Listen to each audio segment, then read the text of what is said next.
અંકલેશ્વરના કોસંબડીની સાંઈ વાટિકા સોસાયટીમાં પાણીના પ્રશ્ને ભારે હોબાળો, બે પક્ષો વચ્ચેની તંગદિલી બાદ પોલીસ દોડી ગઈ. અંકલેશ્વર તાલુકાના કોસંબડી ગામ સ્થિત સાંઈ વાટિકા સોસાયટીમાં છેલ્લા ઘણા સમયથી પાણીની સમસ્યા ગંભીર બની રહી છે, જેના કારણે રહીશોમાં ભારે રોષ જોવા મળી રહ્યો છે. નિયમિત પાણી પુરવઠો ન મળવાને કારણે સોસાયટીના રહીશો પરેશાન હતા. તેવામાં સોસાયટીના કેટલાક રહીશો દ્વારા પાણીના ચાર્જ ન ભરવાના મુદ્દે બે પક્ષો વચ્ચે ઉગ્ર વાદ વિવાદ સર્જાયો હતો.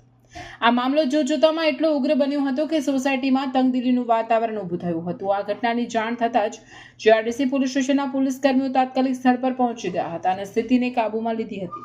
પોલીસે બંને પક્ષોને શાંતિ જાળવવા સમજાવ્યા અને મામલો શાંતિપૂર્ણ રીતે ઉકેલવા સૂચના આપી યોગ્ય કાર્યવાહી કરવાની ખાતરી આપી હતી. આ અંગે સોસાયટીના પ્રમુખ દીપકભાઈ વસાવાએ જણાવ્યું હતું કે પાણીની સમસ્યા લાંબા સમયથી ચાલી રહી છે અને જો તમામ રહીશો સહકાર આપે તો જ આ પ્રશ્નો કાયમી ઉકેલ આવી શકે તેમ છે.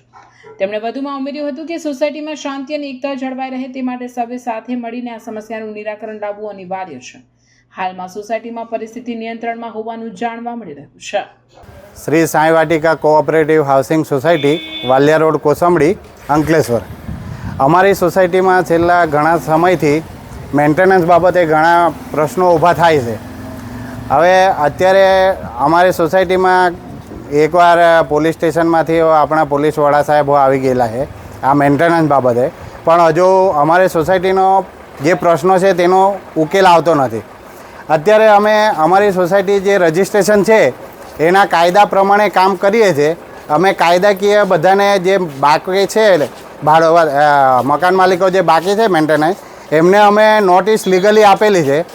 પછી વારંવાર નોટિસો આપી, બોર્ડ પર જણાવવા છતાં પણ હજુ કોઈ મેન્ટેનન્સ માટે કોઈ હજુ એનો ઉકેલ આવતો નથી. અને ઘણા બધા મકાન માલિકો એવા છે કે જે મકાન ભાડે આપીને બહાર જતા છે, બહાર રહેતા છે.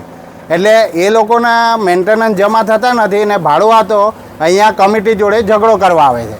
એટલે આજે અમે સોસાયટીના જે બાકીદારો છે એ લોકોનું કનેક્શન, પાણીનું કનેક્શન કાપવા માટે નીકળ્યા હતા. બધા લેડીઝો ભેગા થયા હતા કે ભાઈ જે આપતા છે એ લોકોને શા માટે તકલીફ આપવાની, એટલે બધા ભેગા થઈને નીકળ્યા હતા. પણ હવે આપણે પોલીસ સ્ટેશનમાંથી કોઈ કમ્પ્લેન કરી તો સાહેબ આવ્યા, એમણે સમજાવ્યું કે ભાઈ તમે લીગલી રજિસ્ટ્રાર ઓફિસમાં જાણ કરીને પછી એમના માણસને બોલાવીને આગળની કાર્યવાહી કરો.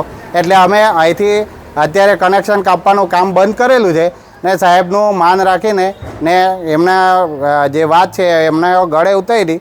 એટલે અમે હવે પછી જે કંઈક છે તે કાયદાકીય ઓફિસમાં જાણ કરીને જે તે અધિકારીને રૂબરૂ હાજર રાખીને પછી આગળની કાર્યવાહી કરીશું.